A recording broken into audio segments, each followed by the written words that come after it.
Hər vaxtınız xeyir, əziz izləyicilər. Güney Azərbaycan televiziyasının həftə sonu proqramında biz dünyada və bölgədə baş verən əsas hadisələri qonaqlarla analiz edirik. Maraqlı hadisələr cərəyan edir. Bizim bölgə ətrafında ABŞ prezidentinin ərəb ölkələri səfəri çox maraqlı keçdi. Çox böyük ticarət sazişləri imzaladı. Rusiya-Ukrayna danışıqları baş verdi İstanbulda. Düzdür, gözlənilən nəticə əldə edilmədi. Çünki beynəlxalq aləmin əsas istəyi və gözləntisi bu danışıqlardan atəşkəs razılaşmasının çıxması idi.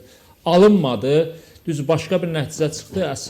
Əsirləri dəyişəcəklər, amma əsas nəticə əldə olmadı. Amma yenə də danışıqlar davam edəcək. Sadəcə mənfi tərəfi odur ki, yəqin növbəti danışıqlara qədər yenidən müharibə davam edəcək. Hər iki tərəf itkilər verəcək və Amerika prezidentinin İranla bağlı da maraqlı açıqlamaları oldu ki, İranla münasibətlərin normallaşması üçün Tehran hansı şərtləri yerinə yetirməlidir. Bir başqa mövzu da Türkiyənin uğuru adlandıra bilərik. 40 ildən çox fəaliyyət göstərən PKK terrorçu təşkilatının təşkil olunması məsələsidir. Bu çox vacib qərardır. İndi bu qərarı necə yerinə yetirəcəyini yaxın aylarda görəcəyik. Amma bu bir bəla idi, bu bir terror bəlası idi. 78-ci ildə yaradılan bir terror təşkilatı 84-cü ildə ilk terror hadisəsini törətmişdi. Bu illər ərzində 10 minlərlə insan həlak oldu. Türkiyəyə çox böyük zərər dəydi. Məsələn, müxtəlif hesablamalara görə bir neçə trilyon dollar zərəri olub bu illərdə Türkiyədə. Türkiyə bu bəladan qurtulur. Bu Türkiyənin bölgədə artan rolundan da xəbər verir. Bu mövzuları müzakirə edəcəyik. Proqramımızın bugünkü qonaqları siyasi ekspertlər Oqtay Qasımov və Rauf Rəcəbovdur. Rauf bəy, xoş gəlmisiniz. Oqtay bəy, xoş gəlmisiniz. Xoş gördük. Oqtay bəy, bu mövzuya mənim anons etdiyim mövzulara keçmədən öncə bir başqa hadisə də baş verdi. Albaniyanın paytaxtı Tirana şəhərində Avropa Siyasi Birliyinin bir toplantısı keçirildi. Çox maraqlı bir, belə deyək də, görüntülərin şahidi olduq. Ermənistan baş naziri Azərbaycan prezidentinə yaxınlaşdı, dedi, gəl oturaq, bir söhbət eləyək, kofe içək, fikir mübadiləsi hiss olunur. Yəni, hiss olunurdu ki, Paşinyanın müzakirəyə ehtiyacı var. Siz necə düşünürsünüz? Şübhəsiz ki, Paşinyanın bədən dili və onun mimikası onu göstərir ki, Paşinyan son dövrdə kifayət qədər qayğılıdır. Xüsusilə də 2025-ci il başlanandan bu Amerikada hakimiyyət dəyişikliyi ilə bağlı olan həm də bir məsələdir. Birisi ki, son 5 ildə Biden administrasiyası dövründə həm ABŞ administrasiyası, həm də Avropa İttifaqı Ermənistana ciddi dəstək verdilər və bir il öncə, xatırlayırsınızsa, Brüsseldə 5 apreldə 3 tərəfli formatda görüşlər keçirildi və Ermənistana orada hər tərəfli dəstək verilməklə bağlı qərarlar qəbul olundu. Yəni bu dəstəyin içində müdafiə, təhlükəsizlik və digər bütün məsələləri əhatə edəcək bir anlaşmadan söhbət gedir. Bu faktiki olaraq Ermənistan üçün hətta Marshall planı deyilə biləcək bir plan idi. Amma Amerikada seçkilərdə Biden komandasının məğlubiyyəti və yeni administrasiyanın gəlməsi və bu administrasiyanın Amerikanın ənənəvi siyasətində köklü, fərqli bir siyasət yürütməsi dünyada dəngələri ciddi şəkildə dəyişdi. Diqqət edin, Amerika Birləşmiş Ştatlarının 100 ildən artıq təbii müttəfiqi olan Avropa ölkələrlə indi son dövrlər Avropa İttifaqı deyək, münasibətlərində necə çatlar əmələ gəldi? Rusiya faktiki olaraq 5 il sonra yenidən izolyasiyadan çıxdı və masaya qayıtdı. Və Ukrayna cəbhəsində də biz ciddi dəyişikliklər görməsək də, amma Rusiyanın təşəbbüsü əlində saxladığını görməkdəyik. Və Paşinyanın son 4 ildə anti-Rusiya əslində həm də siyasəti də demək olar, qərbə yaxınlaşma siyasəti Ermənistan üçün müəyyən həm də risklər yaradıb və Paşinyan xatırlayırsınız. Siz hesab edirsiniz ki, Paşinyan xarici siyasətin Rusiya istiqamətində ciddi korrektə idi? Yox, ciddi korrektədən söhbət getmir. Müəyyən qədər balanslaşdırmağa çalışacaq. Ən azı Rusiyanın, belə deyək, o narazılıq dozasını müəyyən qədər aşağı salsın. Ki, bunu da etmək məncə hələ imkanları tam tükənməyib. Baxmayaraq ki, Rusiya Paşinyana çox qəzəblidir və Lavrov da birisi yaxın zamanlarda Ermənistana səfər eləyəcək. Ardınca Matviyenkanın səfəri gözlənilir. Bu səfərlər birisi ki, 4-5 ay öncədən anons edilmişdi. Yəni, o baxımdan Paşinyan həm də daxildə artıq Rusiya yönümlü müxalifət, revanşistlər də onlara deyirlər. Onların ciddi şəkildə aktivləşməsi və yenidən qarşıdakı dönəmlərdə etiraz aksiyalarına başlamaqla bağlı niyyətlər və Paşinyanın özünün partiyasının daxilində müəyyən proseslərin getməsi, o cümlədən son yerli seçkilərdə, xüsusilə də Ermənistanın ikinci şəhəri Gümrüdə Paşinyanın partiyasının məğlubiyyəti Paşinyanı əlbəttə ciddi şəkildə qayğılandırır və bu məsələlərin içində Azərbaycanla münasibətlərin normallaşması Ermənistan üçün həyati əhəmiyyətlidir. Nə qədər Ermənistan cəmiyyətində revanşist əhval-ruhiyyələr səslənsə də, nə qədər güya Qarabağa qayıtmaqla bağlı iddialar önə sürülsə də, amma Ermənistanda rasional düşünə bilən hər kəs çox yaxşı başa düşür ki, Azərbaycanla, xüsusilə də Azərbaycan və Türkiyə ilə birlikdə münasibətləri normallaşdırmadan Ermənistanın gələcəyi heç də parlaq görünmür. Ona görə də Paşinyanın bu müzakirələrə ehtiyacı var. Paşinyan sadəcə olaraq, necə deyirlər, iki oda arasında qalıb. Özü bəlkə də o keçmiş biz onun revanşist düşüncələrini bir kənara qoysaq, 5 il, 6 il öncəki o verilən bəyanatları, Paşinyan hal-hazırda çox yaxşı başa düşür ki, bu münasibətlər bir formada normallaşmalıdır. Amma Paşinyanın bir tərəfdən yeni himayədarlarının təzyiqi altındadır, digər tərəfdən qarşıda keçmiş himayədarının təzyiqi altındadır. Ona görə kifayət qədər Ermənistanda mürəkkəb vəziyyət var və əslində Ermənistanın belə desək, xilas açarın həm də Azərbaycandadır, Paşinyan hakimiyyət üçün də.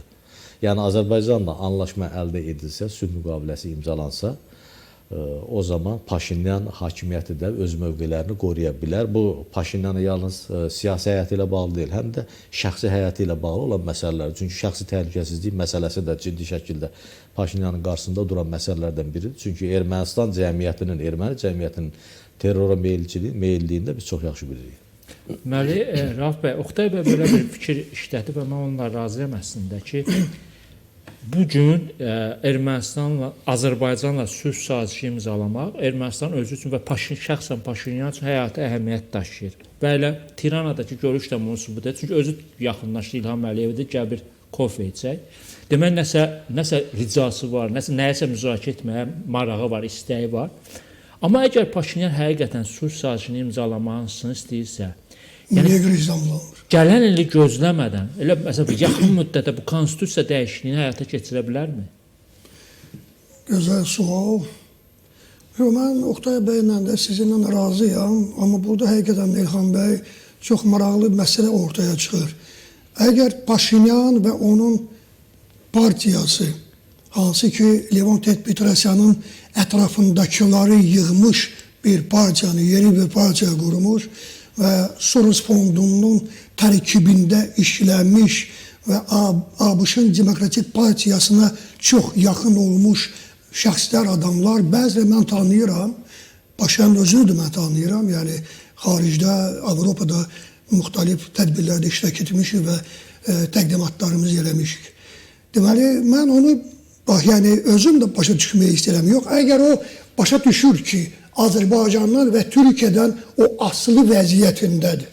Yəni, nəinki o, Ermənistanın gələcəyi ya var, ya yoxdur.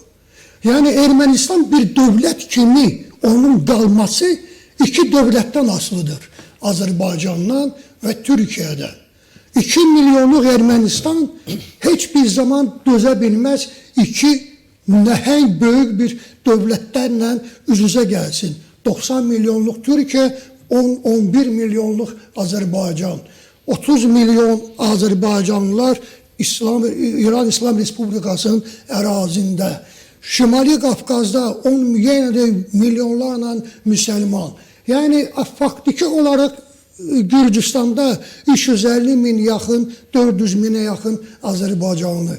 Yəni, belə bir bölgədə erməni etnosu qala bilərmi?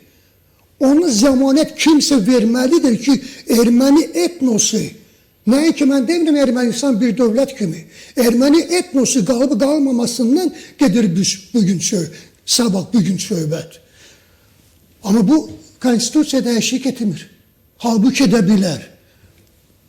Səs çoxluğu, vətəndaş var ki, onun müqaviləsi parlamentdə. Yəni, referenduma çıxarmadan parlament həll eləyə bilər. Bəli, hərbi doktrinaya dəyişiklik sala bilər. Düzdürmü? Düzdürmü? Ali Sovetin dövründəki Levon Petrosyan onun sədrlik vaxtında o qərarı dəyişə bilərmi? Kvorum onun əlindədir. Yəni konstitusiya kvorumu Paşinyanın əlindədir.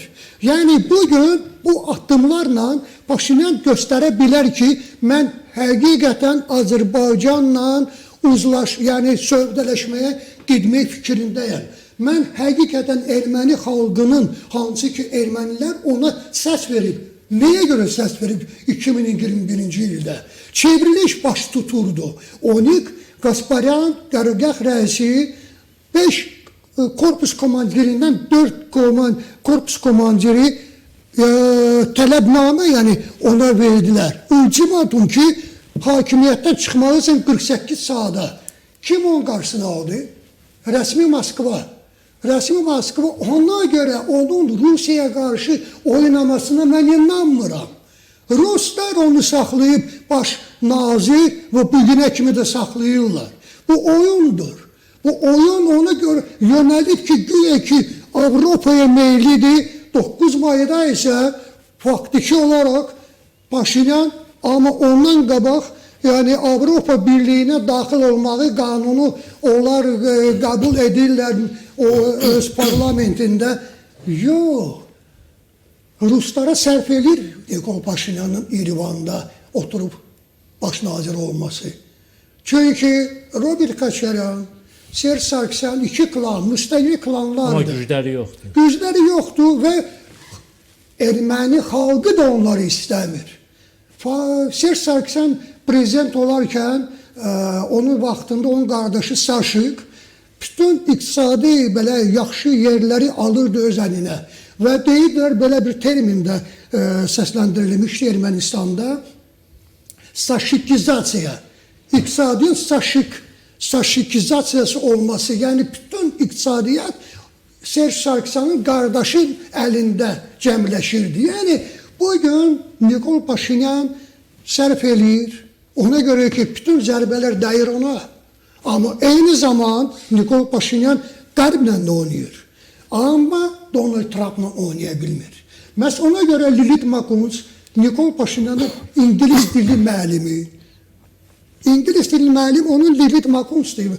İngilis müəlliməsidir. ABŞ-da da o səfirdir. İndi fikirləşir ki, onu dəyişsinlər. Çünki Lilith Makunz respublikaçılara yaxınlaşda bilmir, bacarmır, yaxınlaşa bilmir. Dil tapa bilmir. Ona görə adam axtarırlar ki, onu yerinə qoysunlar və respublikaçılarla əlaqə yaratsın.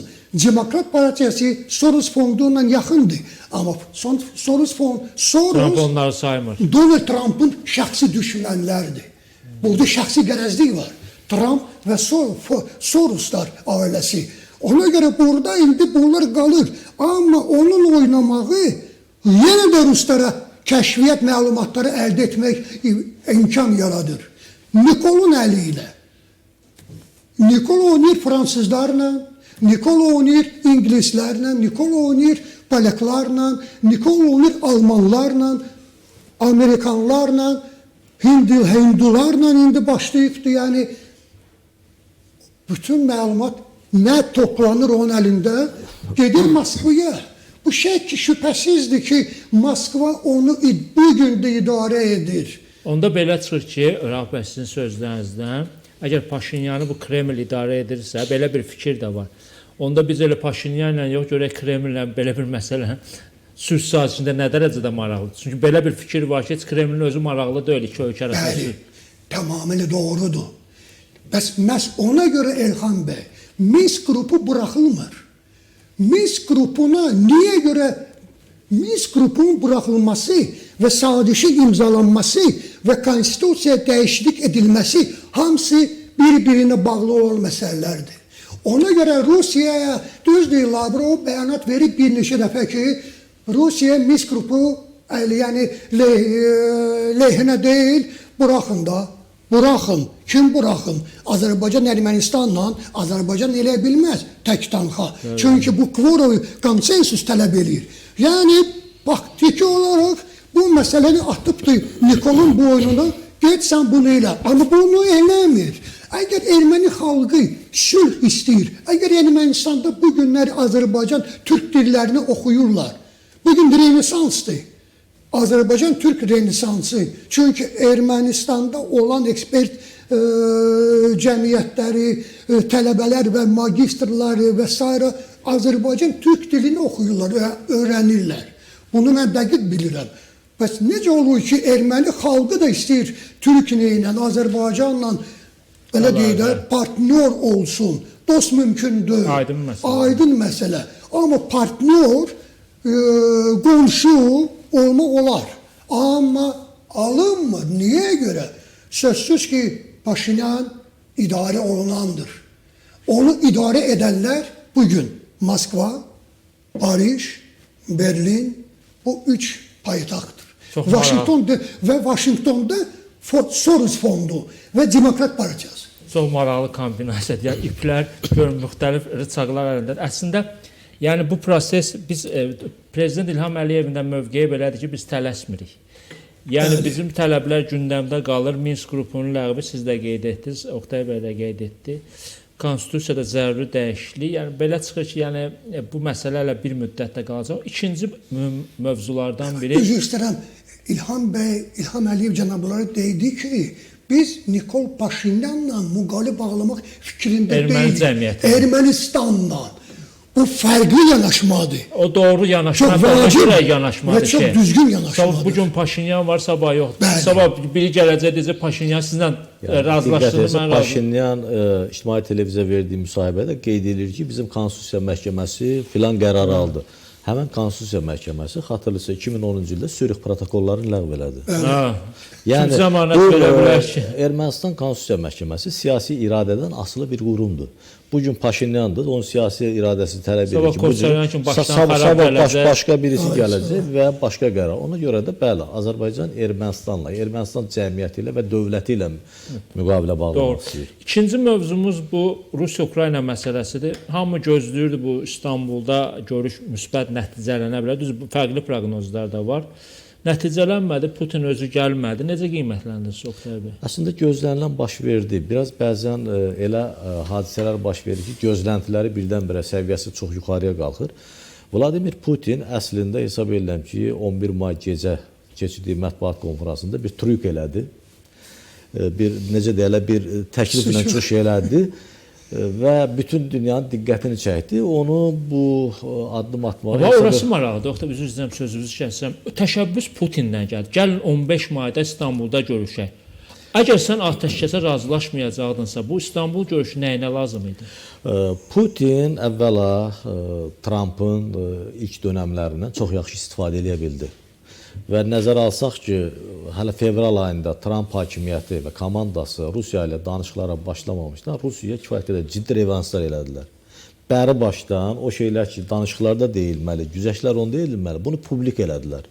Ukraynanın ərazi bütövlüyündən müəyyən güzəştlərə gedilməsindən tutun, NATO üzvü olmaması, təhlükəsiz zəmanətinin verilməməsi və s. kimi məsələlər xatırlayırıq bunları. Və o zaman da Amerikada təcrübəli diplomat və ekspertlər bunun yanlış bir taktika olduğunu söyləyirdilər.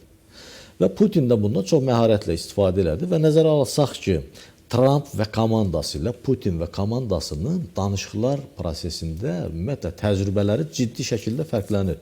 Trumpın komandası yeni komandadır və ciddi danışıqlar və bu proseslərdən keçmə təcrübələri yoxdur. Amma bizim xoşumuzun gəlib-gəlməməsindən asılı olmayaraq, Sergey Lavrov 50 ilin diplomatıdır. Kifayət qədər ciddi təcrübəsi var və kifayət qədər də danışıqlar prosesində, yəni belə deyək də, bu Molotov məktəbinin, Qramkov məktəbinin yetirməsidir. Qarçakov hələ 19-cu əsrə keçsə, bu məktəbin yetirmələrindən biridir və uğurlu yetirməsidir. Və Vladimir Putinin özünün də biz o xüsusi keyfiyyətlərini bilirik. Danışıqlar prosesində necə danışıqlar aparır, rəqibindən necə istədiyini ala bilmə və s. bacarıqları da məlumdur. Sadəcə olaraq Rusiyanın taktikası martın 11-dən dəyişməyə başladı. Əgər yadda ki, Amerikanlarla, Ukraynalarla razılığa gəldilər 30 günlük saziş ilə bağlı. O zaman hər birimizdə də o fikir var ki, Putin buna getməyəcək. Müxtəlif vaxtlarda hamımız bunu demişik. Bu bəlli idi. Putin birdən-birə ona gedə bilməzdi və Putin bütün şərtləri Niyə gedəməz? Əsas suallar bu. Rusiya maraqlarının əleyhinə idi cəbhə bölgəsində, yoxsa başqa bir maraq Yox, var? qətiyyən. O Putinin dedikləri əslində manipulyasiyadır. Güya bir ay müddətində Ukraynaya əlavə yardımlar gələcək, Ukrayna bir ay müddətində heç nə olmaz. Yox, müharibə gedə-gedə də o gələ bilər yardımlar. Zaten onsuz da o gəlir. Yəni bir ay müddəti savaşlarda yenidən toparlanmaq üçün yetərli vaxt sayılmaz. Xüsusilə də bu boyda 1000 kilometrdən artıq bir cəbhə xətti olan bir savaşda. Sadəcə olaraq Putin hesab edir ki, müəyyən qədər təzyiqləri artırsın, daha çox istəklərini tələb eləsin. Zaten dünən İstanbulda baş verənlər də o idi. Diqqət edirsə, Rusiya özünün qondarma referendumlarla ərazisinə qatdığı vilayətlərin bütün ərazisini Ukraynadan istəyir. İşğal etdiyin yox. İşğalı etmişəm, bu mənimdir. İşğal edə bilmədiyimi də mənə verməlisən. Amma sabah olacaq 6. Son dövrlər həm Trump, onun komanda üzvləri Rusiyanın həddən artıq çox tələb irəli sürdüyünü söyləməyinə bir formada həm də narazılıqlarını ifadə edirdilər. Məncə Putinin o təşəbbüsünə çıxış eləməsində, ümumiyyətlə danışıqlara getməsi ilə bağlı Çinin də müəyyən təsiri ola bilər. Biz xatırlayırıq ki, 9 maydan sonra Çin Xarici İşlər Nazirliyi də bildirdi ki, onlar da 30 günlük atəşkəsə tərəfdardılar. Yəni Putin bir formada o müəyyən təzyiqlər vardı. Neytrallaşdırmaq. Onu dostlarının təzyiqini hətta neytrallaşdırmaq. Məncə biraz da o vardı və bu cür bir addım atdı. O məncə hesab edirdi ki, Zelenski yenə emosional şəkildə deyəcək ki, mən qatil, faşist Putinə danışığa getmirəm. Amma tamam fərqli. Yəni o gözləmə, əslində Zelenski gözlənilməz olur. Putin bəlkə də onu proqnozlaşdırmırdı ki, Zelenski deyək ki, mən gəlirəm öz qadağasına rəğmən. Bəli, mən gəlirəm və Ali Radada kimin nə deməsinə asılı olmayaraq bəyan elədi ki, əgər bu danışıqlar baş tutacaqsa, Rada həmən qərarı dəyişməyə hazırdır. Bu bəyanatda Putin yəqin proqnozlaşdırmır. Təbii ki, proqnozlaşdırmırdı və Zelenski əslində son 2 ay yarımda kifayət qədər ağıllı bir yol tutub Amerikanlarla, söhbət Trumpla münasibətlərdə. Çünki Ağ Evdəki məlum qalmaqal ona ciddi bir dərs və nəticə çıxartmağa imkan verdi. Ona görə də Trumpın istədiklərini deyib, öz bildiyim bir formada eləməyə çalışır. Ki, bu əslində məncə doğru bir taktikadır və hal-hazırda bir də bu danışıqların yüksək səviyyədə keçirilməsi üçün təbii bir zəmin yox idi. Bilirsiniz, liderlərin görüşünə gərək müəyyən bir hazırlıq mərhələsi keçsin, orada bir çox məsələlər həll olunsun. Həll olunmayan bir neçə məsələ qalır ki, bu da liderlərin müzakirəsinə verilir və orada həllini tapır. Bu da yox idi. Üçüncüsü, məncə Putin həm də düşündü ki, İstanbula getmək ona bir də o baxımdan sərf eləmir ki, orada format onun əleyhinədir. Faktiki olaraq 3-1 olacaqdı. Durum. Erdoğan da atəşkəs istəyir, Trump da atəşkəs istəyir, Zelenski də. Yəni Putin burada 3-1 qaldığına görə bu yayındı. Biraz da əslində həmin də o görüşün necə deyirlər, mahiyyətini də öldürdü. İkinci dərəcəli əslində orta eşalonu göndərməklə ora. İkinci səviyyəli şəxs. Zelenski bu mənada haqlıdır ki, aşağı səviyyədə təmsil olunur Rusiya. Təbii ki, haqlıdır. Ən azı Lavrov səviyyəsində gəlsəydi, o zaman Ukrayna, Rusiya, Türkiyə və Amerika Xarici İşlər Nazirləri bir müzakirə apara bilərdilər. Putin hətta buna da yetmədi. Baxmayaraq ki, Rubio artıq gəlmişdi Türkiyəyə, orada hazır idilər və 3 tərəfli görüş də keçirildi. Yəni Rusiya bundan yayınmaqla əslində məsələ deyim, ola bilsin savaş meydanında təşəbbüsü əlində saxlayacaq. Amma bir formada dünyada ictimai rəyi öz əleyhinə yönəltdi demək mümkündür. Amma hər halda dünənki onsuz da görüşdən də gözləntilər çox yüksək deyildi. Hətta Zelenski Putin görüşsəydi belə orada 2 məsələnin müzakirə olunacağı düşünülürdü ki, biri dünən həllini tapdı. Əsirlərin dəyişməsi. Bu doğrudur. Bu tamamən dəyişmə deməkdir. Hələ əllərdə mexanizm işləniləcək. Mexanizm məsələsi var. İkinci atəşkəslə bağlı idi. Atəşkəsə də Putin getmir. Putinin şərti başqadır. Yəni məsələlərə baxışda Ukrayna tələb eləyir ki, öncə atəşkəs, sonra danışıqlar. Rusiyanın tələbi budur ki, öncə danışıqlar, sonra atəşkəs. Öncə danışıqlar və razılaşmalar, sonra atəşkəs. Rauf bəy, Oqtay bəy də qeyd etdi, Putin niyə gəlmədiyini izah elədi. Mən sizin də münasibətinizi bilmək istəyirəm. Çünki məsəl üçün, bax, Putin Türkiyəyə, əslində Türkiyə Cumhurbaşqanı Rəcəb Tayyip Erdoğan harca 2 ilə yaxındır Putini Türkiyəyə səfərə dəvət edir. Bəli. Bu gəlmir, bir dəfə Erdoğan getdi Soçiyə. Trumpla görüşmək istəyir. Yəni Putin getsəydi nəinki Zelenski ilə danışıq aparacaq. İki uduşu da olacaq. Bir Türkiyə səfəri reallaşacaqdı, çoxdan gözü. Bir də özünü istədiyi Trumpla görüş olacaq. Niyə getmədi? Bu çox vacib sualdır və ona çox vacib cavab verilməlidir. Mən Oktay bəyin çoxlu fikirləri ilə razıyam. Amma burada mən yenə deyirəm, bu mənim öz fikrimdir. Mən sözsüz Putin və Trumpın arasında olan sövdələşməni bilə bilmərəm. İştirak etməmişəm, ona görə heç kəs onu deyə bilməz. Lakin mənim zənnimcə bu qabaqcadan hazırlanmış bir ABŞ-Rusiya arasında ssenaridir. Qabaqcadan. Steve Witkoff'un bir neçə dəfə Putinlə görüşü 3-4 saatdır. Trumpın müşaviri. Bəli. Yəni söhbət ondan gedir ki, bu çox belə incə məharətlə icra olunmuş bir ssenaridir. Həm ABŞ tərəfindən, həm Rusiya tərəfindən. Yəni bir tərəfdən deyir gedəcəm, sonra getmir. Məqsəd Rubio niyə görə Amerikan məqsədi nədir? Məqsəd deyəcəyim. Marco Rubio hələ görüş keçirilmir. Rusiya-Ukrayna görüşü hələ sabah olmalıdır ayın 16-sında. 15-i axşam bəyanat verir ki, aydındır ki, bu problemi 2 nəfər həll edə bilər. Trump və Putin. Amma soruşmalıydı cənab Rubio. Onda İstanbul görüşünün əhəmiyyətini azaldır sanki. Bəli, sən axı əhəmiyyətini azaldırsan. Sən hələ görüşü nəticəsini bilmirsən. Düzdür, kimi göndərib Putin, bu ikinci əhəmiyyətli məsələdir. Əsas məsələ bu deyil. Əsas məsələ odur ki, Rus nümayəndə heyəti gəlib Ankaraya, İstanbula. Əsas məsələ budur ki, gəlibdir və gözləyir sabahı günü ki, görüşün.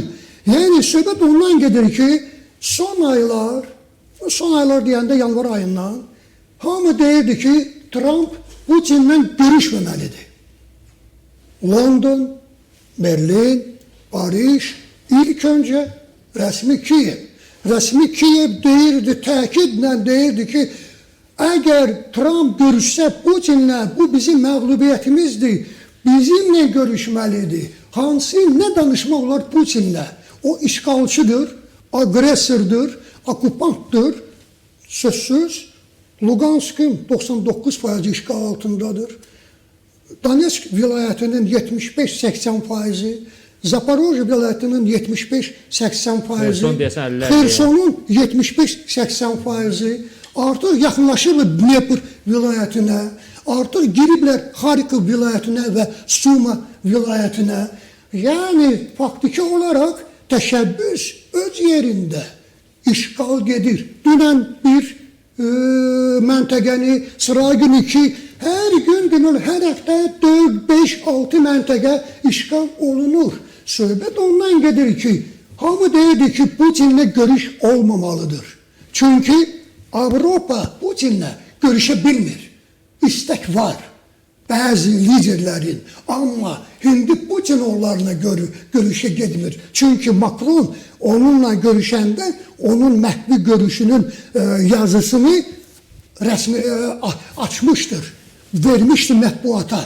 O atdımdan sonra heç kim Putinlə görüşmür. Bəli.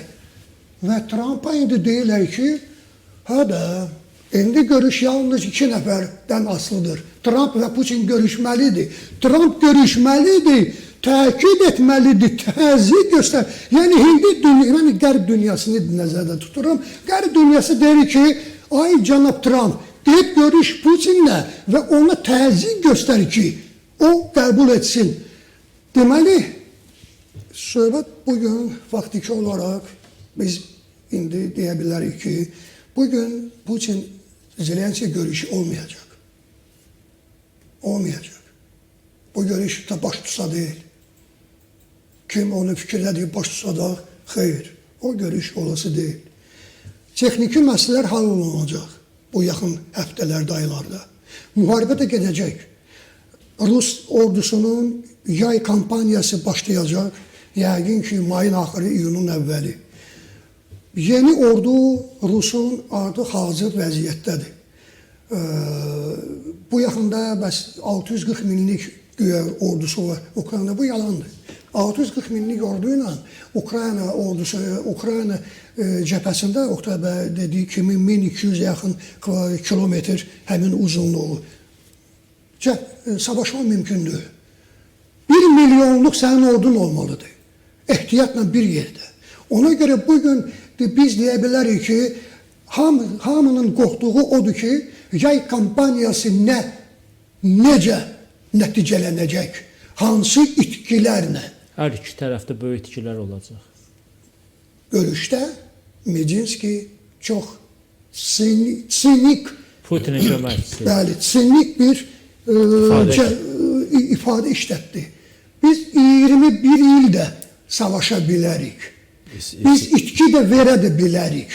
Bugün deyirik sizə 4 vilayət, sabah deyəcək 6 vilayət. Bunu Medinski İstanbul'da dedi. Bəli, onu Medinski İstanbul'da dedi. Yəni bunlar Aslında öz sözlərdə də Putinin mesajını beynəlxalq aləmə çatdırır. Savaşı oldu. İsveçlə savaşı nəzərdə. Pyotrun dövründə savaşı nəzərdə. 21 illik. Yəni söz burada məsələ belə ondan gedir ki, Ruslar üçün həqiqətən də İnsan həyata iş nədir? onlar üçün savaş həyatdır. Almanlar üçün savaş həyat ola bilməz. Bugün Almaniya ordusuna Keçmişdə olduğu kimi, ondan fərqli olaraq. bəli. Yəni İki Dünya müharibəsini başladan Almanlar indi sülhdən danışır. Avropa bugün ordu qoya bilmir ortaya. 5% ÜDV-dən onlar ortaya qoya bilmir. Artıra bilmir. Silahı nə dedim Merz Almaniyanın kansleri. Bəli, nə diyor? Dedi ki biz Taurus'u Ukrayna'ya verməyə yox, qadir deyilik, o fikirdə deyilik.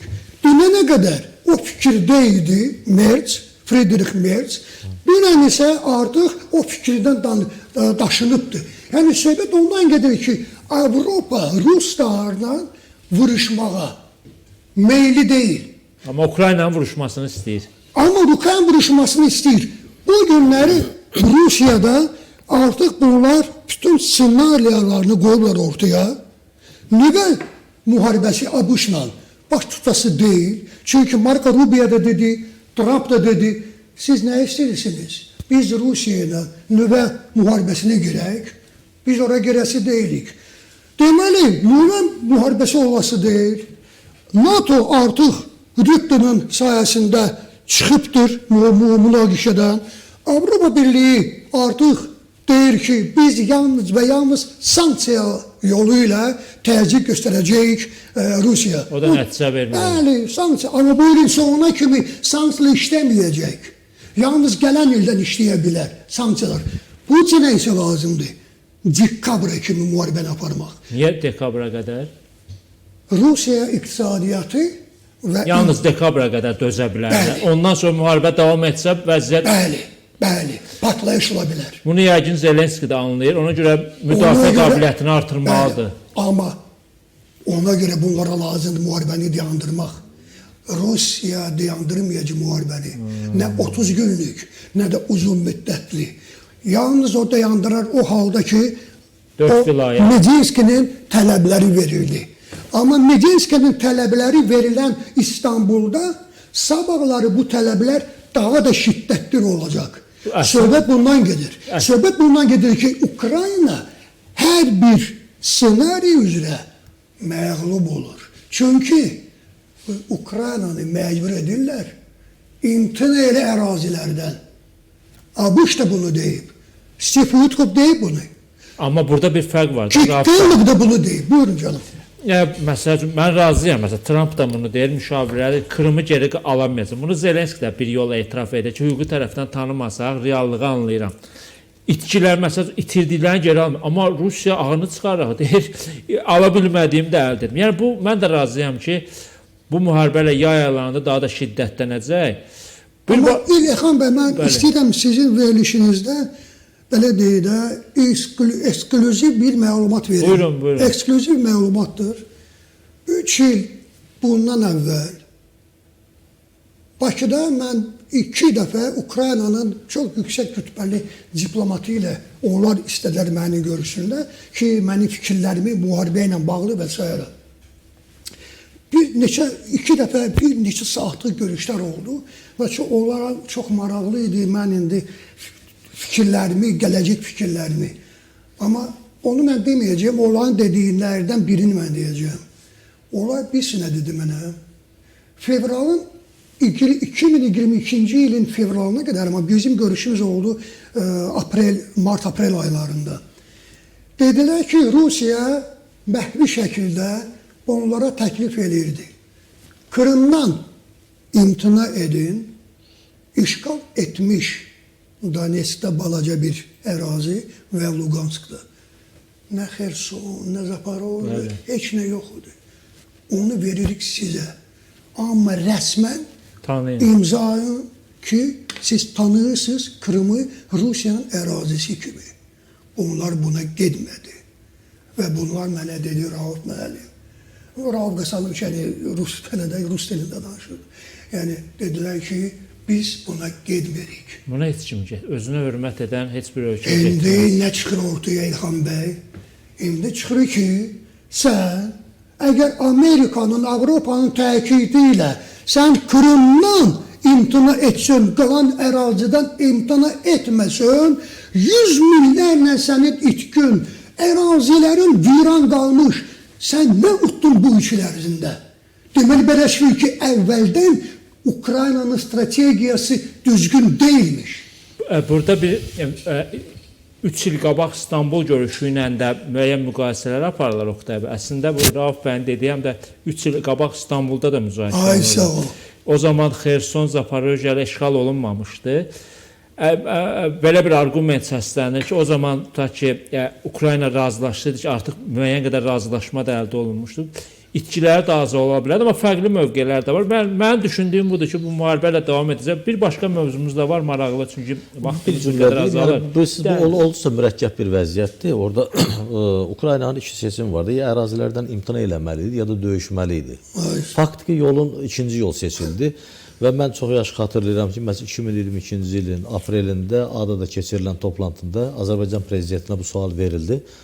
Münasibət bildirilsin. O ümumi bir cümlə dedi. Əslində bütün mahiyyət oradadır ki, mənim tövsiyəm o ki, heç zaman işğalla barışmayın. Ay sağ ol. Yəni bilirsiniz, Ukraynanın vəziyyəti çox çətindir. Problem ondadır ki, çox təəssüf ki, Ukraynaya başçılıq eləmiş şəxslər Rusiya təhdidin, təhlükəsini görsələr də buna zamanında tədbirlər ala bilmədilər. Çünki problemlər lazım Zelenskidən əvvəl başlamışdı. Bəli. Ordu yox idi.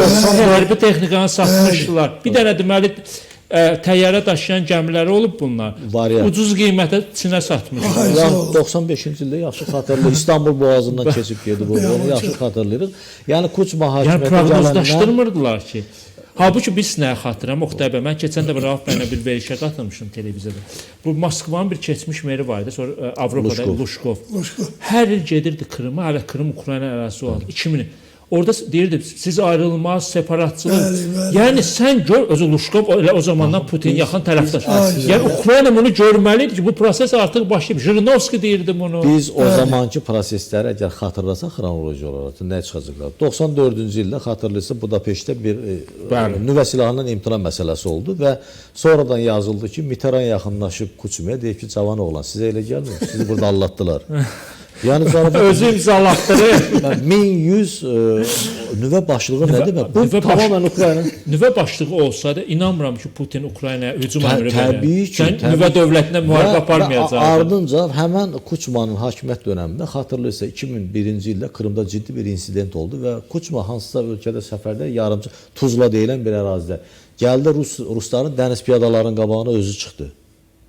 Yəni bu hadisələr baş belə bir... Bu Krımla bağlı məsələ davamlı şəkildə olub. Burada bir də məsələni çətinləşdirən bir başqa şey var da. Bəli, biz Rusiyanın işğalını qəbul eləmirik. Burada oturan heç kim. Beynəlxalq hüquq deyir ki, Krım Ukraynadır. Amma Osmanlı ilə Rusiya imperiyası arasında imzalanmış Qaynarca sazişində nə yazıldığını biz bilirik də. Krım ya Osmanlı'da olmalı, ya Rusiyada, üçüncü ölkədə ola bilməz. Yəni bu nəsə bu tarixdir. Biz beynəlxalq hüquqi əsas götürürük. Mən də bir öz müşavirəm sizinlə bölüşüm. Deməli 2014-cü ildir Kiyevdə. Amma üzr istəyirəm mən bir. Amma Avropada, dünyada başa düşməli ki, Rusiya Avropanın nə vaxt baş ağrısına başda çevrildi. Krımı işğal edəndən sonra. Krımı işğal edəndən sonra Rusiya Avropanın jandarması funksiyasını götürdü üzərinə. 19-cu əsr birinci yarısı 50 il Rusiya Avropada jandarm rolu oynayır. Məhz Krıma görə. Çünki strateji üstünlük əldə elədi. Bu gün də Krımın Rusiya keçməsi Rusiyanın yenidən demirəm qlobal güc olacaq, amma super regional bir gücə çevirəcək. Deməli 2014-cü ildə Krım artıq ilhaq olunub. Getdim Kiyevə. Dedim gedim Donetskə. Getdim Donetskə, artıq Donetskə hadisələr başlamışdı. Nəsə bayram günü idi. Orada bir Ukraynalı həmkarımla görüşdüm. Dedim ki, bir şəhərdə gəzək. Gəzəndə şəhəri gördüm artıq şəhər mərkəzi icra hakimiyyətinin binasını separatçı adı deyilən şəxslər gördüm. Diqqətlə baxdım Rauf bəy Oqtay. Gördüm o da nə separatçı, Rus desantına oxşuyur. Belə yekəb. Dedim Ukraynalı həmkarım, dedim ki, bölgə əldən ki, yox nə danışsa. Dedim, bana necə ki, siz Krımı əldən verdiniz, bu bölgə də əldən. Bunlar dedim separatçı deyirlər. Bunlar Rusiyadan göndərmir. Yəni sözümü ona gətirəm ki, bu problemlər Zelenskidən çox öncə başlamışdı. Heç bir xüsusilə də Yanukoviç Ukrayna dövlətini belə deyək də yan üstə qoydu. Mən dünən də dedim, verilişdə. Bir adam ki, Ukraynanın prezidenti funksiyasını daşıyır, səlahiyyət daşıyır və Rusiya vətəndaşı müdafiə naziri təyin eləyir. Rusiya vətəndaşı... O da qaçdı. Söhbət qaçmaqdan getmir. Ordu da dağıldı. Ordunun için tamam boşaltmışdı. Hətta... Təsəvvür edin, bunların xüsusi təyinatlı dəstəsi Berkut'duydu, səhv eləmirəm. Berkut. Keçdi, Krımda keçdi şeyin tərəfinə də, separatizm tərəfinə. Onu da deyim də niyə baş. Bunlar bir qanun var, hərbi mükəlləfiyyət haqqında Ukraynada. Qanunda nə yazılıb? Kim hansı bölgədə doğulubsa orada da xidmət keçir. Krımda doğulan, Krımda xidmət. Krımda doğulanlar da çoxu Rus. Rus əsgərlərinə atəş açarmı? Ya bu problem hələ çox davam edir. Bir başqa mövzu, maraqlı mövzumuz da var. Trampın ərəb ölkələrinə səfəri. Oqtay bəy. Bəli, çox böyük məhsuldar oldu. Trilyonlarla dollar sazişlər imzalandı. Yəni adətən biz görmüşük ki, Amerika prezidentləri başqa dövlətlərə də bu aiddir. İlk xarici səfəri strateji müttəfiqinədir. Strateji müttəfiq Amerikanın kimi indiyənə qədərdir. Böyük Britaniya, Kanada, İsrail sayıla bilər. Amma ərəb ölkələrinə getdi. Çünki Trump da biraz ticari fikirlərlə getdi, böyük anlaşmalar imzaladı. Yəni bu Amerikanın xarici siyasətinin ciddi korrektəsi demək olarmı? Əslində Trump bir çox məsələlərdə ənənələri pozdu. Və mən sizə deyim ki, heç də Amerikanın əleyhinə olaraq pozmadı. Bəzən bizə bir çox şeylər xoş gələr gəlməz, amma Amerikanın maraqları baxımından doğru olanı yapır. Və yaxın şərqə səfəri də bir neçə məsələ ilə bağlıdır. Birincisi, sizin də dediyiniz kimi 3.2 trilyonluq bir anlaşmalar. Bu nəhəng rəqəmdir. Biz təsəvvür eləməyəcək rəqəmlər. Bunu nə Böyük Britaniyada imzalaya bilərdi, nə İsraildə, nə də Kanadada. Bəli. Yəni ikincisi, burada ərəb ölkələrini həm enerji resurslarının nəzarəti götürdü öz üzərinə. Və dünya enerji resurslarının 45% birisi ki, həmən Körfəzdə cəmləşib. İkincisi, məhz ora yerləşməklə Süveyş kanalı məsələsi rahatlayır, Husilərlə də anlaşma, bəli, Qırmızı dənizi təhlükəsizləşdirir. Burada İsrailin xoşuna gəlməyən çox məqamlar varmı? Var. Amma bu o demək deyil ki, Trump və yaxud Amerika dövləti öz strateji müttəfiqi saydığı İsraildən imtina edir. Bu da yoxdur. Sadəcə olaraq əslində Trump bir formada Netanyahu hökumətinə necə deyirlər, biraz ayar verməyə çalışır. Çünki onlar biraz çox açıq, çox zilə qalxıblar. Hədləri aşmışdılar və bilirsiniz ki, Suriya Əl-Şara ilə görüş, Suriyaya sanksiyaların ləğvi çox böyük addımdır. Milli təhlükəsizlik üzrə müşavirin bilirsiniz də çıxarılmasının əsas səbəbi nədən ibarətdir? O hansısa jurnalisti WhatsApp qrupuna salmaq deyil. Netanyahu-la separat əslində Trumpın arxasından iş çevirmədir və Trump bunu qəbul eləmədi. Və diqqət özür istəyirəm, Oqtay bəy, bu Netanyahunun ilk belə hiləsi də öyle. Barack Obama prezident olanda getdi Amerika, Barack Obama heç onu dəvət edib getdi konqresdə çıxış elədi. Bəli, yəni o zaman o münasibətlər yenə gəlir. Amma Trump Obama deyil herhalde. Yəni burada nə baş verdi? Trump həm onu eləmək istədi. İkincisi də Amerikanın maraqları var və Trump hesab edir ki, yaxın Orta Şərqdə Amerikanın çox ciddi şəkildə nüfuzu düşmüşdür. Bu bilinməlidir. Baxmayaraq ki, bu ölkələrə təhlükəsizlik təminatları zamanında, Roosevelt zamanından verilir. Bu söhbət 85 ildən gedir. Amma son dövrlər Çin də birisi ki, bölgə ciddi şəkildə yerləşirdi. Hətta ora qədər məsələ yüksəlmişdi ki, Çin, İranla Səudiyyə Ərəbistanı bir araya gətirdi, diplomatik münasibətləri qurdu və s. İkincisi, Trump çox doğru olaraq yaxın Orta Şərqdə əsas dayaq nöqtələrini dəqiq seçdi. Türkiyə, Səudiyyə Ərəbistanı, digərlər təbii ki, indi Birləşmiş Ərəb Əmirlikləri, Qatar, bunlar həm də daha çox siyasidən daha çox iqtisadi güc və vasitəçi rolu ilə tanınan ölkələrdir. Və Suriyada çox yaxşı bilir ki, İsrailin bu, belə deyək, hərbi davranışları, ritorikası, əməlləri davam edəcəksə, faktiki olaraq Suriyada bu o demək olacaq ki, İran, Rusiya yönümlü və digər anti-Amerika, anti-İsrail qüvvələr yenidən güclənəcəklər. Bu bəllidir. Və Trump da çox yaxşı bilirdi ki, faktiki olaraq bugün Suriyada dünən üz-üzə dayanan İsrail, Rusiya və İran əslində əməkdaşlıq edirlər yeni hökumətə qarşı. Yəni idarə mərkəzinin biri İraqdadır ki, İranlılar onu nəzarət edir. Biri Təl-Əvivdədir, biri də Tehrandadır. Yəni Trump həm də bunu aradan qaldırmaq üçün Şara ilə görüşdü. Bu ciddi bir məsələ idi. Sanksiyalar qaldırıldı. Söhbət 47 illik sanksiyalardan gedir. Çox ciddi addımdır. Çox ciddi addımdır və faktiki olaraq özü Trumpın birisi də zamanında Əl-Şara'nın başına 10 milyon dollar qoyulmuşdu. Dünən terrorçu dediyindən bu gün oturdu 5 il masaya. həbsxanada iş. Burada bir maraqlı məqam da siz nədir Oqtay bəy? Və orada maraqlı bir şey dedi ki, bunu mənə Erdoğan və Salman mənə inandırdılar ki, bu adamdan görüşmək lazımdır və görüşdüm, məmnun qaldım. Bu deyir, inandırdı Salman. Amma Salman sənlə Trumpla trilyon dolları anlaşma. Salmanın tam haqqı çatır ki, mən sənə bu qədər imkan yaradıramsa, Təbii. sən də bizim müəyyən maraq, regional maraq, ona görə Trump da bu marağı həyata keçir. Ticarətçi kimi. Şübhəsiz ki, məhz baxın, onun ticari düşüncəsi üst olsa da, siyasi zəkası yetərli qədərdir və heç təsadüf deyil ki, adam ikinci dövrəsi hakimiyyətdən getmir. Amerikan tarixində ikinci hadisə geri qayıtdı, özə necə yeri, fırtına ilə qayıtdı da açıqcası. Və kifayət qədər də mən sənə deyim ki, birinci dönəminə nisbətən indiki komandası daha peşəkarlardan təşkil olunur və bir mənalı şəkildə buna bağlıdırlar. Və kiçik bir səhvi də bağışlamır Michael Waltz'un timsalında olduğu kimi.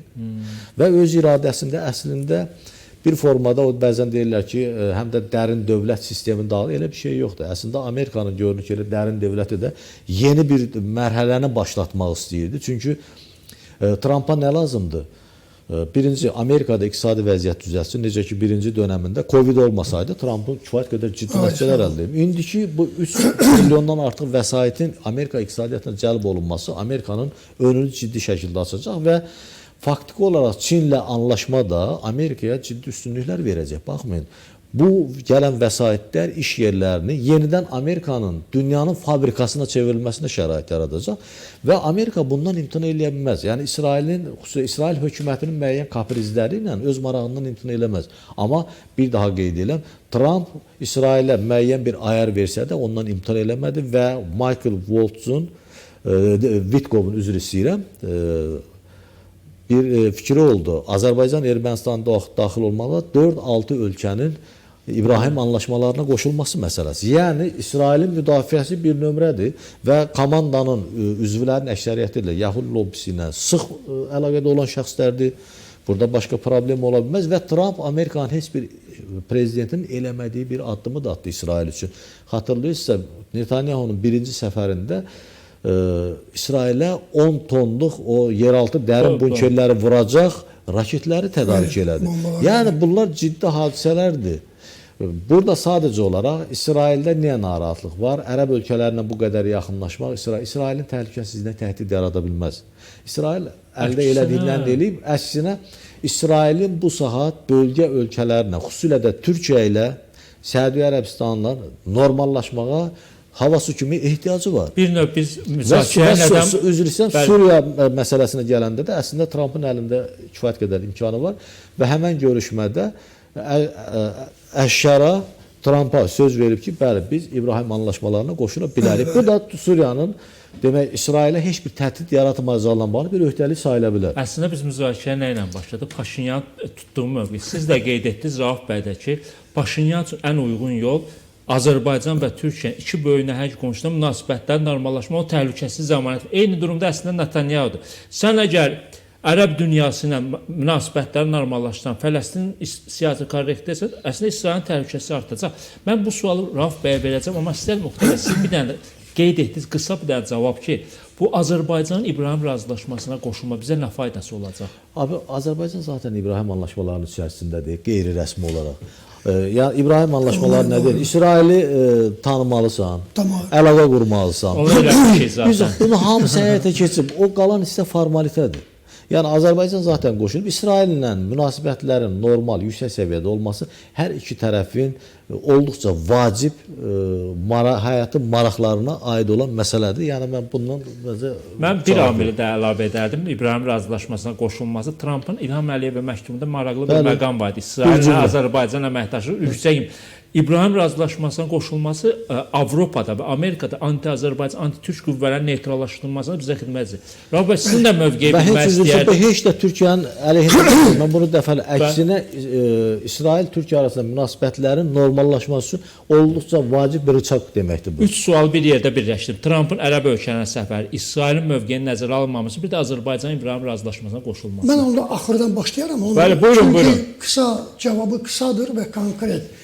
Mən deməli fikirlərlə, Oqtay bəyin fikirlərlə razıyam. Yəni davam etmək fikri, yəni belə deyək, mənasında ən vacib Azərbaycan üçün ABŞ-la əlaqə yaratmaq bu anlaşma imkan yaradacaq. Çünki Oqtay bəy haqlıdır. Bizim İsraillə əməkdaşlığımız artıq gedir və bu yaxın günlərdə Sokar Tamar yatağını artıq ona həvalə olunubdur. Aralıq dənizində. Bəli, Aralıq dənizində. Yəni bu iqtisadi məsələlər, hərbi, texniki məsələlər və s. hər şey yüksək səviyyədə. Amma bu anlaşma Azərbaycan-ABŞ arasında olan imkanlar yaradacaq. Çünki bugünə kimi 907 nömrəli düzəliş aradan qalxmayıb. Ancaq dondurublar. Bəli, dondurublar. Və İlham Əliyevin haqlı mövqeyi var. Deməli, biz lazım olanda Əfqanistanda əməliyyat lazım deyil, təzədən. Bəli.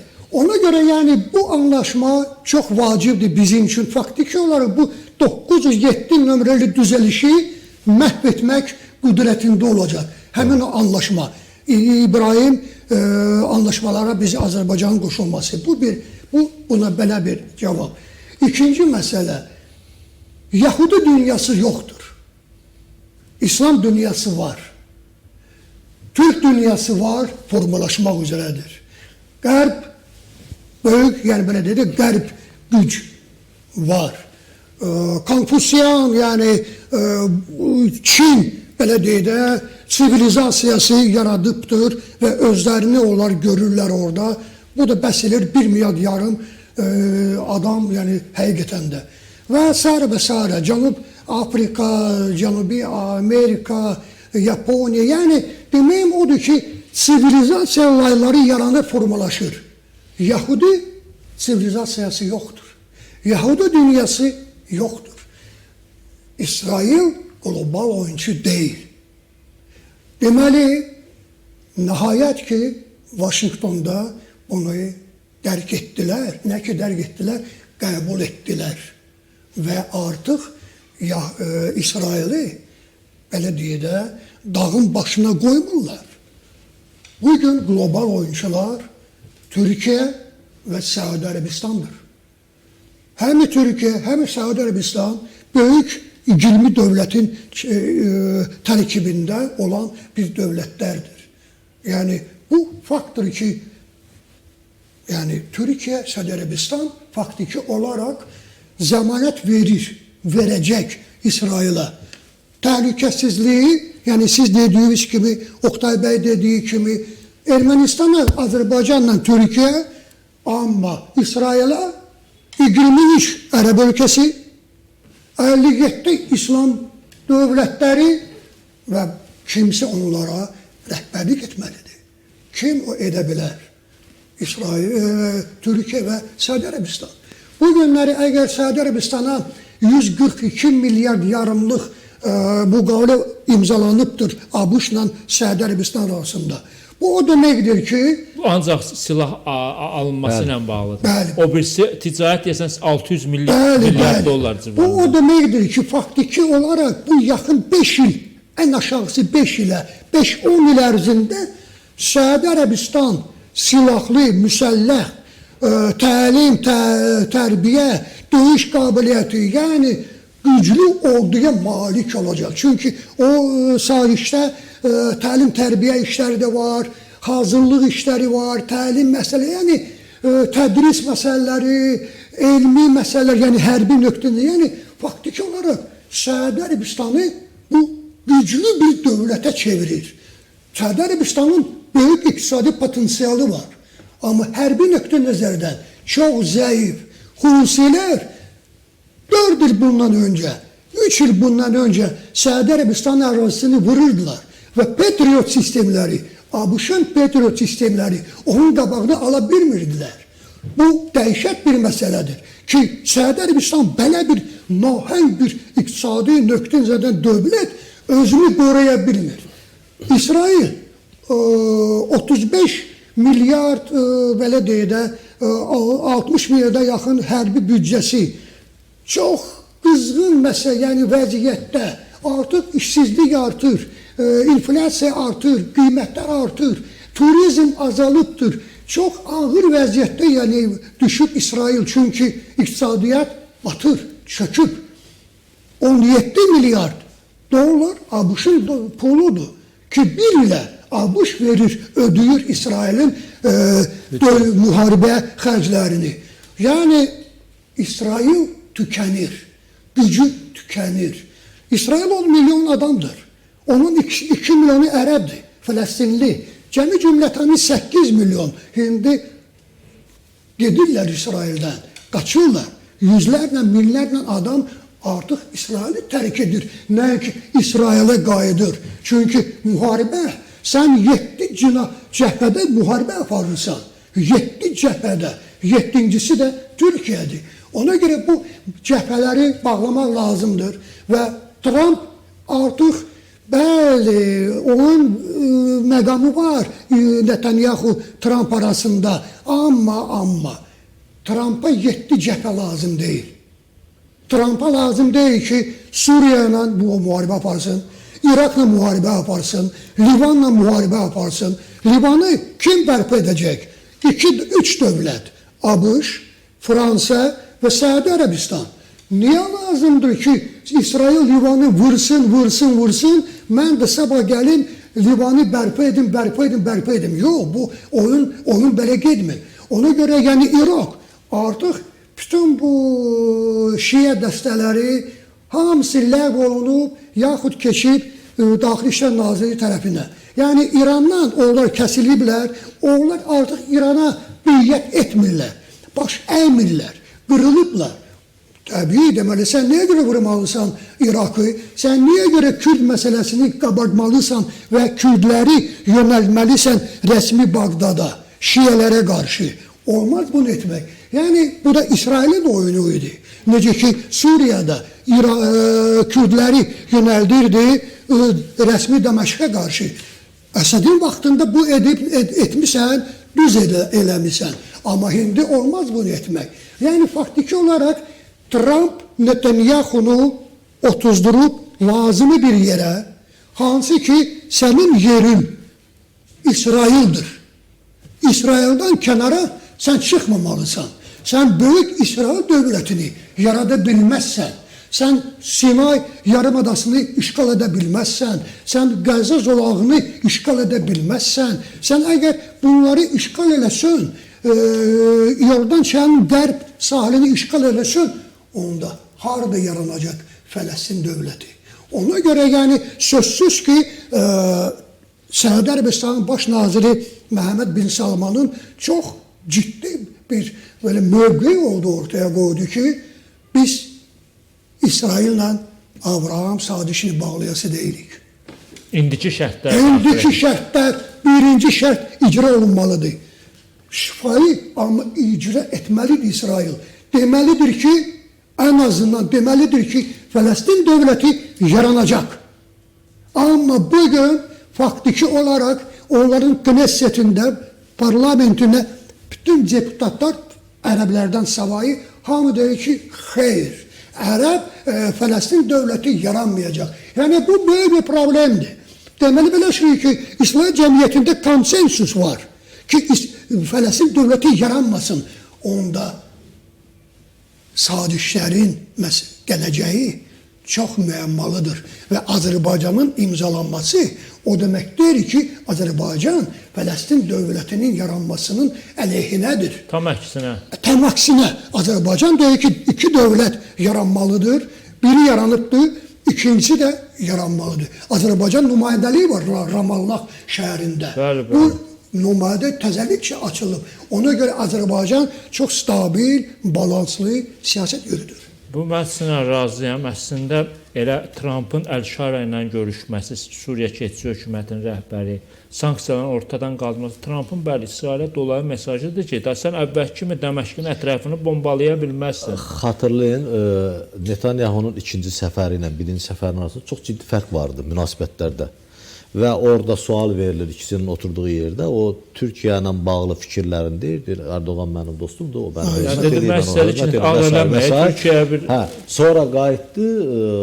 Netanyahu dedi ki, sən mənə maqul tələblərlə gəl. Yəni məntiqli, dürüst, doğru tələblərlə gəl. Yəni mən hər avantürist fikirləri qəbul etməyəcəm. Yəni sən əgər Türkiyə ilə düşmənçilik edəcəksənsə, sən Amerikanın müttəfiq. Bizim bir vaxtımız bitib əslində, amma bir son mövzuya da toxunmaya bilmərəm.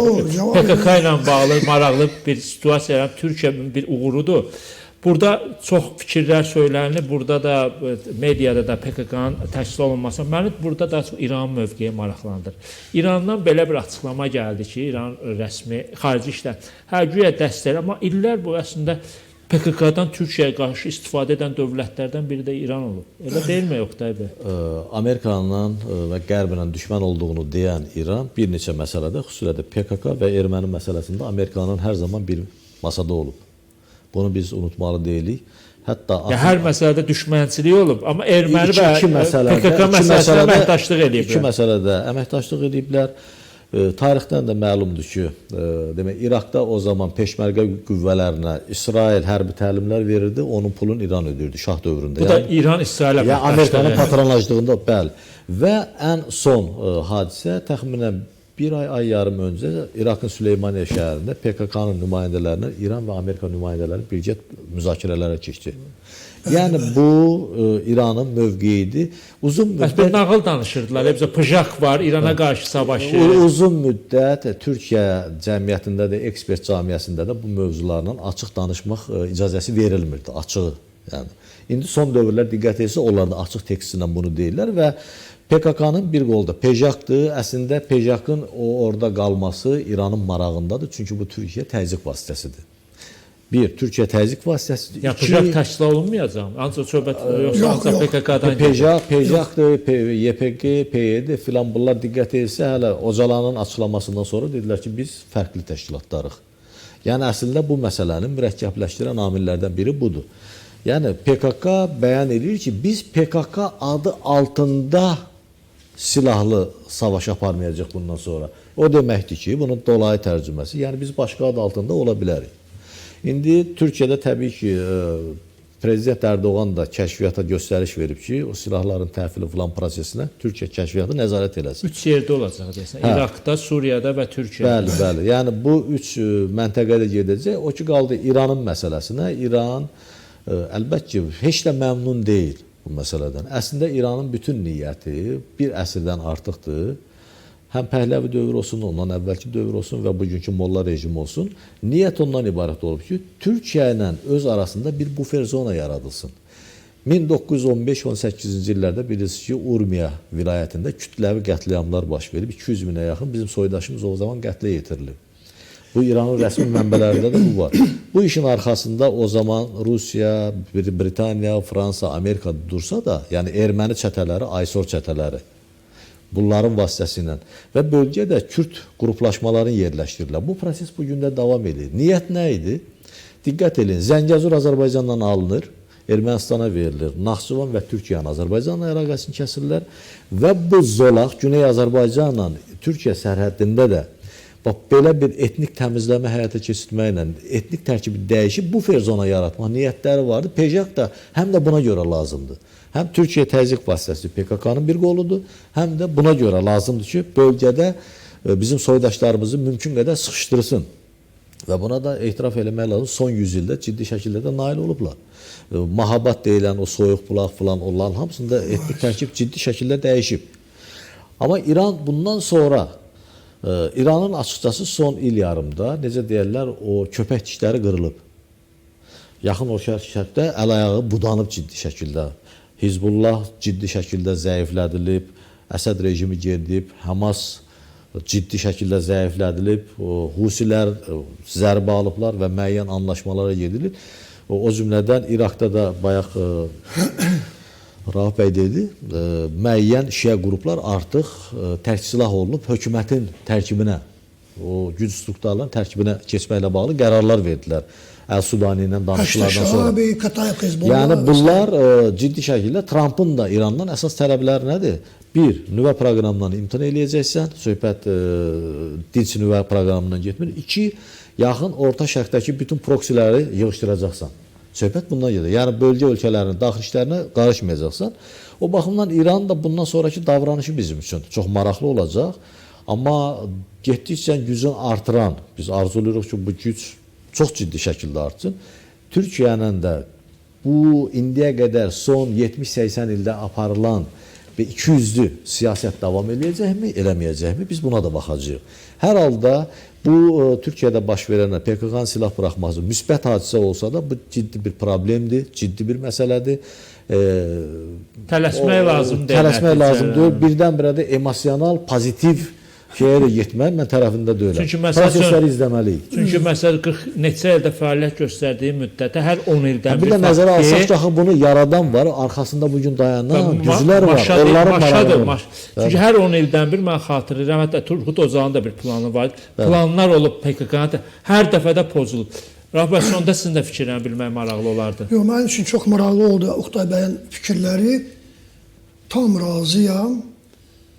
Və sonuncu fikrimiz oldu ki, gözləmək lazımdır həqiqətən. Burada çox vacib bir məsələ var. Tutalım deyirəm, ilin sonuna kimi PKK təqsilah olundu. Bəs o qruplaşmanın siyasi partiyaya keçidi necə baş verməlidir? O keçidi bugün fikirləşən varmı? O keçid üçün bugün şərait, mümbit şərait yaradılırmı? Çünki əfsuslar olsun, bu məsələ çox müşkül məsələdir. Niyə görə? Bəlli olduğum kimi, yəni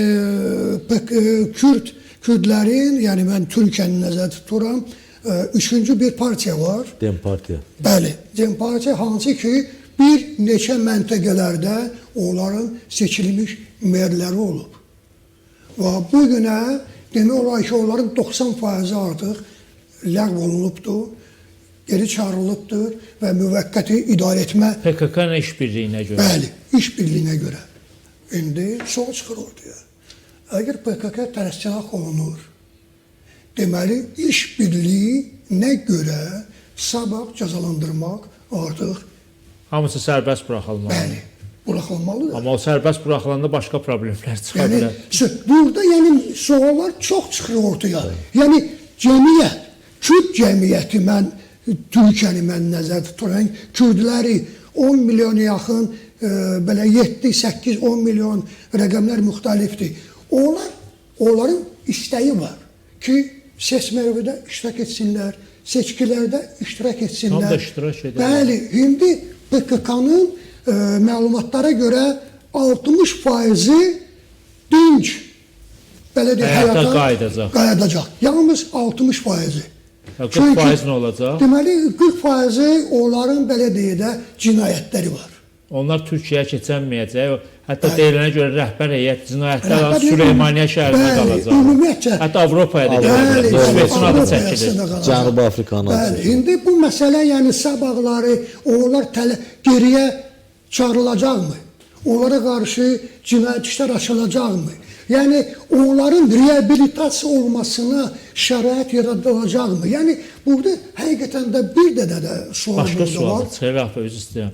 Bəli, buyur. Kim zəmanət verə bilər ki, bütün silahları təhvil, bəlkə yer altında Bəli. gizlədəcək. Məsələn, İrlandiya Respublika ordusu Böyük Britaniyada Razıyam. sivil fəaliyyətə keçir. Amma indiyənə Razıyam. qədər şübhələr var ki, o silahların bir qismi hələ də harda saxlayırlar. Bir X, hansı X günü Bəli, gələndə və Ocalanın Türkiyənin bir faktları. arzu nümunəsi də var, o üzr Bəli, istəyirəm. bəli.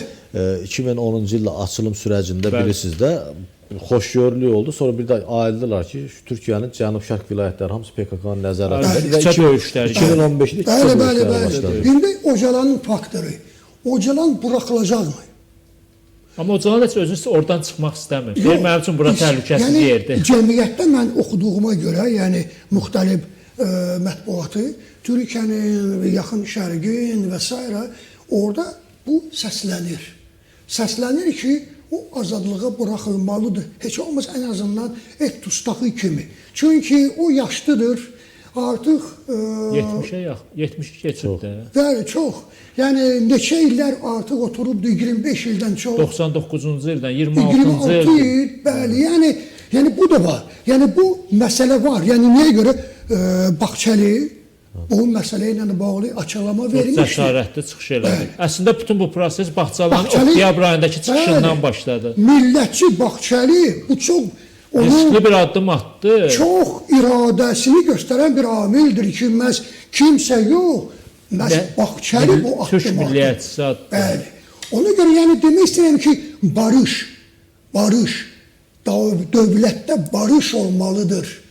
Cahanda barışla üz-üzə, yəni üstü. Atatürkün məşhur, Bəli, bəli. Atatürkün məşhur sözləri. Yəni ona görə məncə, fikrimcə, yəni PKK məsələsi hələ tükənməyib.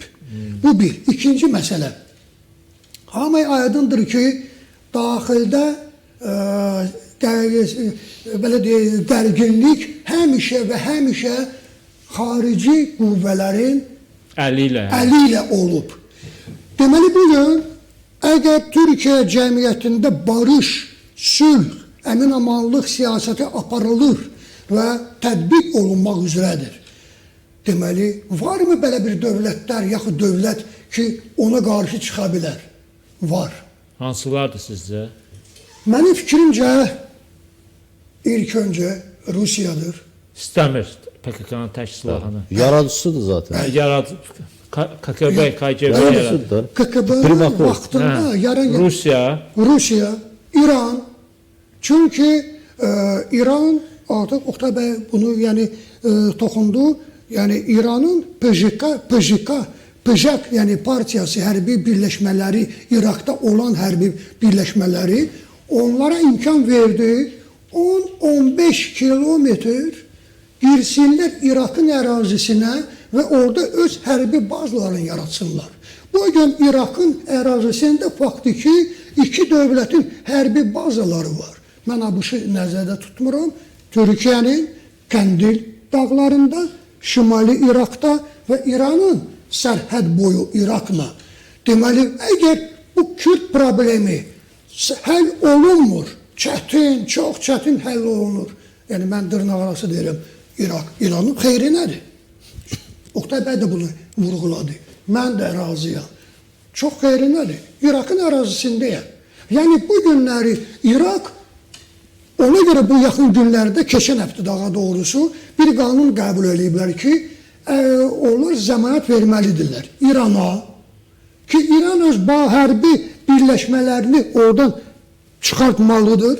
Amma İraq dövləti zəmanət verməlidir ki, İraqın ərazisindən İran üçün heç bir təhlükə yarana bilməz. bu İran maraqlarına uyğundur, yoxsa əksinə? Əksinə uyğun deyil. Çünki buna İraq onu eləsə, İraq ərazisindən çıxmalı olacaq. Bugün PKK da ona xidmət edir. təbii.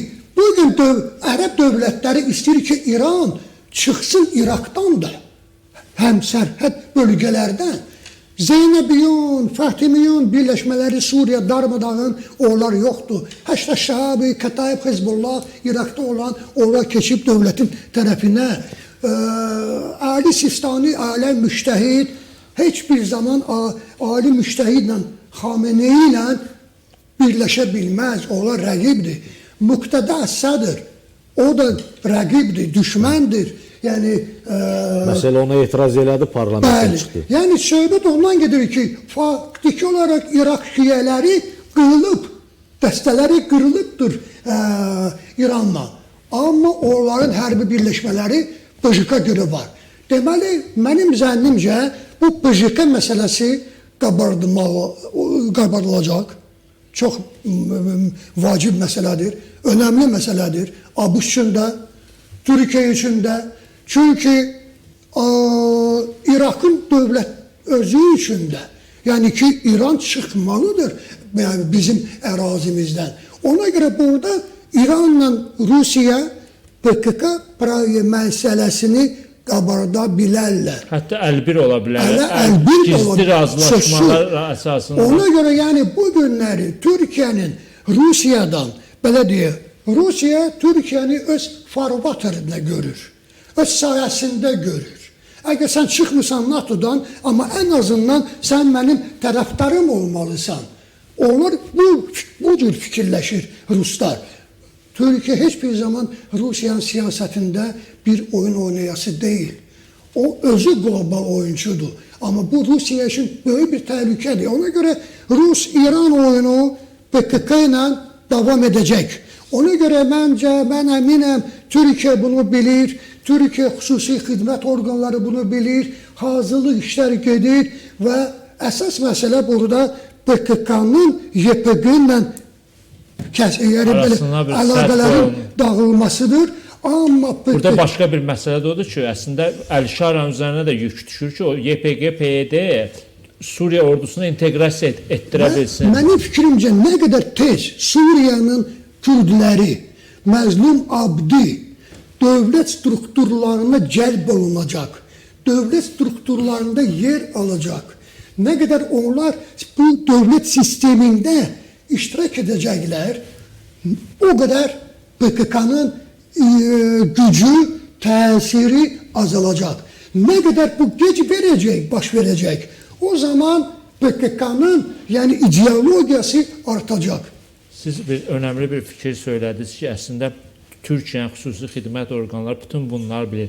Əgər Rusiya, İran nəsə bir plan qururlarsa, gələcəkdə də PKK törəmə istifadə etməyə üstünlük verirlərsə, Türkiyənin əlində də ciddi bir amil odur ki, Əl-Şara ilə işbirliyi çərçivəsində Suriyada o təhlükəni ortadan qaldırsınlar. Mən hər iki qonağıma təşəkkür edirəm. Çox dərin analizlər apardıq. Müxtəlif həftədə çox hadisələr baş verir. Rauf bəy, sizə minnətdarım bildirəm. Oqtay bəy, əziz seyircilər, xatırladıram ki, proqramımızın bugünkü qonaqları siyasi ekspertlər Rauf Rəcəbov və Oqtay Qasımov idi. Biz müxtəlif mövzulara toxunduq, analizlərini aparmağa çalışdıq. Donald Trumpla bağlı da fikirlərimi mən də söyləyim. Bəli, yəni İranla bağlı belə bir fərziyyə var ki, güya Amerika və Donald Trump İran yalnız nüvə silahından imtinasını istəyir. Başqa tələblər də var. Amerikanın, Donald Trumpın nüvə silahından imtina, terrorçulara dəstəkdən imtina, bölgədəki silahlı qruplarla əlaqələrdən imtina. Əsas tələblər budur. İmtina edəcəkmi? Bunu biz zaman göstərəcək, amma hadisələr hər zaman elə inkişaf edir ki, İran rəsmiləri və mühafizəkar dairə bir söz deyirlər, əməldə fərqli siyasət yürüdürlər. Baxın, Suriya nümunəsi var. Suriya nümunəsi nədir? 79-cu ildən bu yana Amerikanın Suriyaya qarşı sanksiyalar rejimi var idi. Suriyada hakimiyyət dəyişikliyi baş verdi və Trump adladı ki, artıq bu sanksiyalardan imtina etmək lazımdır və bundan da imtina etdiyini açıqladı. Və İrandakı müəyyən qüvvələr hərəkətə gəldi. Niyə hərəkətə gəldi? Düşündülər ki, əgər Suriyaya qarşı sanksiya ləğv olunursa, niyə İrana qarşı ləğv olunmasa, əgər İran Trumpın şərtlərini yerinə yetirəcəksə? Əsas elə məsələ də budur. Yəni, Trumpın şərtlərini yerinə yetirmək lazımdır. Əks halda bölgədə gərginlik azalmayacaq İranın özü üçün də. Sağ olun əziz seyircilər, gələn görüşlərə qədər.